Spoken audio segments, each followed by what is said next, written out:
சமூக சேவைனாலே நினைவுக்கு வர்றது நம்ம ஆர்சிசி ப்ளூ வேவ்ஸ் தான். அதுலயும் உலக சுற்றுச்சூழல் தினமான இன்னைக்கு ஆர்சிசி ப்ளூ வேவ்ஸ் என்னென்ன சேவைகளை செஞ்சிருக்காங்கன்னு தெரிஞ்சுக்கலாமா? மரங்கள் தான் உலகத்துக்கான ஆதாரம்ன்றத சொன்னா மட்டும் பத்தாது அப்படின்னு இதுக்கான மரம் நடும் விழாவை இன்னைக்கு அவங்க சிறப்பாக செஞ்சுருக்காங்க.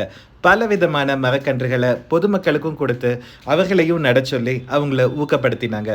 இது மட்டும் இல்லாமல் படிக்கிற குழந்தைகள் அவங்களுக்கான நலத்திட்ட உதவிகள் அனைத்தையுமே செஞ்சுருக்காங்க. இந்த நலத்திட்ட உதவிகளை சிறப்பாக செய்கிறதுக்கு பெசன்ட் நகர் பீச்சில் காலையில் வாக்கிங் போயிட்டு இருந்த பொதுமக்கள், ஸ்டூடெண்ட்ஸ் இவங்க எல்லாருமே ஒன்றா சேர்ந்து ஒத்துழைச்சாங்க.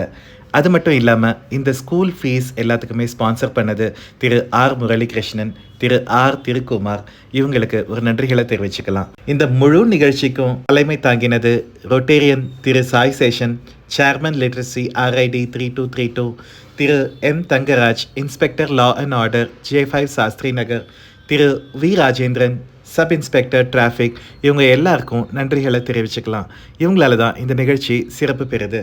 இந்த முழு நிகழ்ச்சியையும் தலைமை தாங்கி நடத்தின ஆர்சிசி ப்ளூ வேவ்ஸ் பிரசிடென்ட் திரு கோபி, வாலண்டியர்ஸ் திரு சுந்தர், திரு வேல்முருகன், திரு ஸ்ரீனிவாசன், திரு தமிழ்மணி, திரு கோபால், திரு ராஜ், திரு ஏழுமலை, திரு தேவேந்திரன், இவங்க எல்லாருக்குமே நாம் நன்றிகளை தெரிவிச்சுக்கலாம். இதே போல் சிறப்பாக பலவிதமான சமூக சேவை செயல்களை செய்து மேன்மேலும் ஆர்சிசி ப்ளூ வேவ்ஸ் உயரணும் அப்படிங்கிறதுக்கு நம்மளுடைய வாழ்த்துக்கள். நன்றி.